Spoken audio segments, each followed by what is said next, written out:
So how does your past actually contribute to the way that you behave in your future relationships? And does trauma actually have an effect on your future relationships?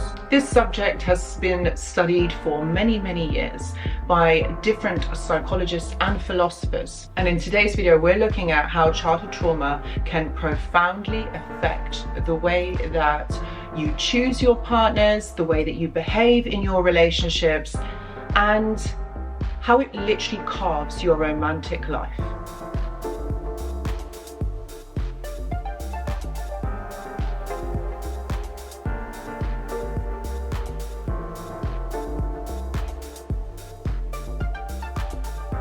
Hello everyone and welcome back. I hope that you're all doing really well. So in today's video, we're looking at how trauma, but in particular childhood trauma, affect the way that you choose partners, the way that you behave in your relationships, how someone can actually pick certain people that remind them of their childhood, maybe one of their parents or their caregivers, and the effects of childhood trauma and how they play out into your adulthood, in particular romantic relationships. But before we get into the video, I just want to say that I do go live every week on this channel. If you have a question or there's something on your mind, I would say come on over, join the live, and I could be answering your question. The live is a vibe and we've got some wonderful people within the community who are so kind and so understanding. It's absolutely free, so why don't you come on over? The details are in the description box, or do check the community tab where we do post regularly on the topics and things that we will be talking about. So, childhood trauma can profoundly impact someone's life. It shapes the way you form and maintain romantic relationships. And the effects of childhood trauma can be pervasive, influencing emotions, behaviors, and attachment patterns that persist into adulthood. So this really is all about your attachment style and how you then transfer that into your adulthood and also adult relationships. Firstly, individuals who experience childhood trauma usually struggle with trust and intimacy. And you see, this is the biggest thing, because this is what so many of us struggle with, is the trust and the intimacy. It's the foundation of any healthy romantic connection that you have with anyone. But when you aren't able to trust because of your early experiences of betrayal or neglect, it becomes really challenging to open up emotionally to another person. You've got the fear of vulnerability and abandonment, which leads to defensive behaviors such as emotional withdrawal or excessive need to control, which can damage certain relationships. So if you look at it, usually narcissists, because of their childhood trauma, what happens is a lot of them do emotionally withdraw, but they also have this need to be able to control how a certain situation basically manifests itself. So these are defensive behaviors. So when the narcissist gets in a relationship with you, it's all about defense. These are all defense mechanisms because it's all about protection. And then for us, when we enter into these relationships, we are also emotionally withdrawing, and we're always looking for validation as well. So it's kind of like a twofold process. Also, you have to take into consideration that childhood trauma often results in disrupted attachment styles. Those with a history of trauma usually develop anxious, avoidant, or disorganized attachment styles, which affect how they relate to another person. People who usually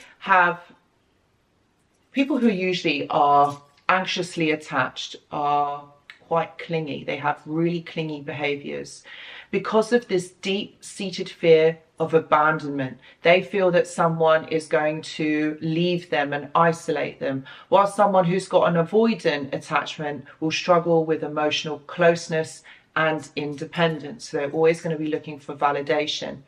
Someone who has got a disorganized attachment, this can lead to unpredictable and volatile relationship dynamics. Can you see which one you are and which one the narcissist is? You see, childhood trauma can manifest in the way that you relate to yourself, in low self-esteem and self-worth issues. If a person was subjected to abuse or neglect during their formative years, they might internalize negative beliefs about themselves, feeling like unworthy of love, unworthy of getting respect. And this will lead to a pattern of seeking out partners who basically will reinforce those negative beliefs that you hold about yourself. You see, and then this becomes like a perpetual cycle of unhealthy relationships. This is where they become really toxic, because you're looking for someone to be able to validate you. You're looking for someone where it feels very familiar to you. And because you're not getting that respect, and because you're looking for this validation and you're not getting it from the narcissist, you then really entrench those beliefs about you, those negative beliefs, and you think that you're not worthy of having a relationship like this. But then also the narcissist plays on this and really enforces this. So it makes you believe that actually, you know what, you're just not good enough. And someone like the narcissist, where they have a very detached and disorganized kind of attachment style, what happens is that they aren't ever able to connect to themselves or to anyone out there, because they're detached from you, from the world around them. Remember, I talk about this a lot in the videos, where they're not able to understand social and emotional cues. So then you've got another significant impact of childhood trauma on love life, and this is the potential for re-traumatization. When you've got unresolved trauma, this can make someone more susceptible to entering into relationships with partners who exhibit similar abusive or neglectful behaviors as their parents or their caregivers. They might unconsciously seek out situations that replicate their past experiences, perpetuating a cycle of emotional pain and suffering. It's basically what you're used to. It's basically what you feel is familiar.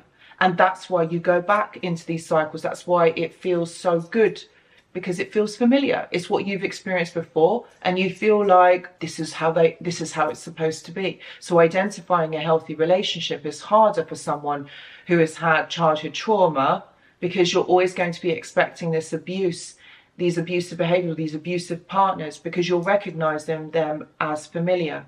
And furthermore, communication difficulties, and this is which arise from childhood trauma. Trauma survivors will struggle to express their emotions and their needs effectively, which leads to misunderstandings and conflicts within that romantic relationship or any relationship. Difficulty in being able to articulate your feelings can create emotional distance between two people, and this then hinders the intimacy and the connection within the relationship. Then you've got substance abuse and self-destructive behaviors, which can also be a coping mechanism for dealing with childhood trauma. Individuals may turn to drugs or alcohol or destructive habits to numb their emotional pain and escape from traumatic memories. These behaviors will really strain a relationship and create additional challenges in being able to build something healthy and loving in your partnership. It's crucial to recognize that healing from childhood trauma is possible, and therapy can be a valuable tool in this process. You see, therapy can help individuals to explore their past experiences, to develop healthy coping strategies, and work towards healthier relationship pattern. Now, I'm not suggesting that you do this with the narcissist, but I'm saying if you are someone who has come from a narcissistic family setup, or maybe you've had a really toxic dynamic, you can heal from this and you can move forward from this. Equally, if you are someone that has been in a narcissistic or a toxic relationship, you can actually move forward from this and you can heal these past traumas, which then enable different behaviors and different thinking styles when choosing a prospective partner or friendships. You see, support from a loving and understanding partner can also play a pivotal role in your healing. If you've got someone in your family or friends, this is really important for you. You see, what I want to say is that childhood trauma really exerts a profound influence on someone's love life, which impacts their trust and their attachment styles, their self-esteem, communication, and even the choice of partners. These effects can lead to a cycle of unhealthy relationships and emotional unrest. with the right support, therapeutic intervention, you can heal from past trauma and develop healthier and more fulfilling love lives. You know, you need to recognize the impact of childhood trauma is the first step towards breaking free from this grip and fostering a more healthier and more loving relationship to yourself, because this is the most important. You, how you feel about you, but also how these relationships then manifest into your adulthood. So guys, I really hope that this video has helped you to understand this a little bit better. I know that I've just covered a few points on this topic. I know that I could explore this a lot more, but this is just an entry point, and I really hope that this gives you kind of like food for thought. So please know that I do offer one-to-one consultations, and if you are someone that is kind of like wanting more information or is going through something like this, please check the description box for the link. I also got a journal club and a mentorship, and if you're interested in joining, please see the description box below. I've also got a Discord server which is absolutely free for you to join, and it's a community of like-minded individuals, people who have been through something similar like you, and if you'd like to talk to them and kind of interact with them, please see the link in the description box because it will take you straight there. Guys, thank you so much for watching, and I hope to see you in the next video. Goodbye.